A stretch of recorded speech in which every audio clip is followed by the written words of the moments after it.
এবং আজকেও যে বলা হলো লক্ষ্মীর ভাণ্ডার, ফেব্রুয়ারি মাস থেকেই তারা পাবেন। 500 টাকা করে বেড়ে গেল সবার জন্য। ধরুন সিভিক, গ্রিন পুলিশ, গ্রামীণ পুলিশ, ICDS, আশাকর্মী থেকে শুরু করে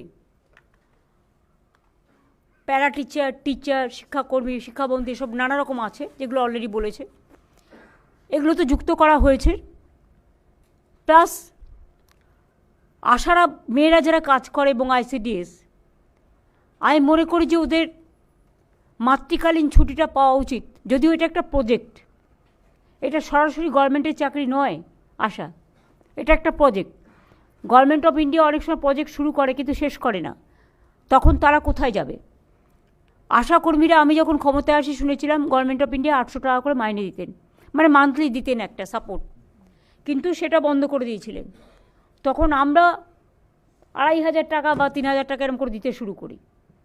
তারপরে ওরা একটা ইনসেন্টিভস পায়, সেই ইনসেন্টিভসের টাকাটা 60% না 50-50% মতো ভাগাভাগি আছে। তার মধ্যেও আমাদের প্রায় 2500-3000 টাকা পড়ে এবং ওরা 5500, 7500, 8000 অলরেডি পায়। এবং তাছাড়াও ইনসেন্টিভ যখন দেওয়া হয় সেই টাকাটাও আমাদের দিতে হয়। তাছাড়া ওরা যদি এক্সট্রা কোনো কাজ করে সেখানে তারা একটা ইনসেন্টিভ পায়, সেটা ডিফারেন্ট থিং। কিন্তু ওই যে মাইনে হিসেবে যেটা আমি আপনাদের বললাম যে একটা টাকা হিসেবে লামসাম যেমন 800 টাকা করে মাত্র পেত, তারপর টোটালটা বন্ধ করে দেওয়া হলো। সেখান থেকে বাড়িয়ে আমরা 5250 ছিল, আজকে 1000 বেড়ে গেল। হ্যাঁ, এটা কিন্তু ইনসেন্টিভ ছাড়া, প্লাস ইনসেন্টিভ বাবদ আমাদের বছরে 2500-3000 সেটাও আমরা কন্ট্রিবিউট করি। তো এবং তাছাড়া 1 মাস করে এরা যে মাতৃকালীন ছুটি সেটাও পাবে, এবং কর্মরত অবস্থায় কেউ মারা গেলে 5 লক্ষ টাকা ক্ষতিপূরণও পাবে। এটা সবার জন্যই করা হয়েছে। গিগ ওয়ার্কার আপনারা জানেন, ডেলিভারি বয় গার্লস যারা আছেন তারা অনেক কাজ করে, সবার বাড়িতে বাড়িতে হোম ডেলিভারি করে। তাদের কোনো সুরক্ষা নেই, সামাজিক সুরক্ষা, এবং কোথাও আজকে এখানে কাজ করছে, কাল ওখানে কাজ করছে। এটাও একটা আনসার্টেনটি অফ দ্য লাইফ।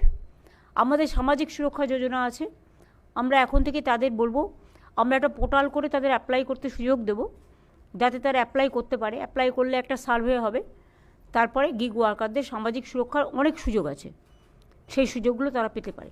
কেউ মেয়ের বিয়ে দিলে 2 লাখ টাকা পায়, তারপরে অসুস্থ হলে পায়, তারপরে মরে গেলে পায়, এরকম নানা রকম সুযোগ সুবিধা আছে।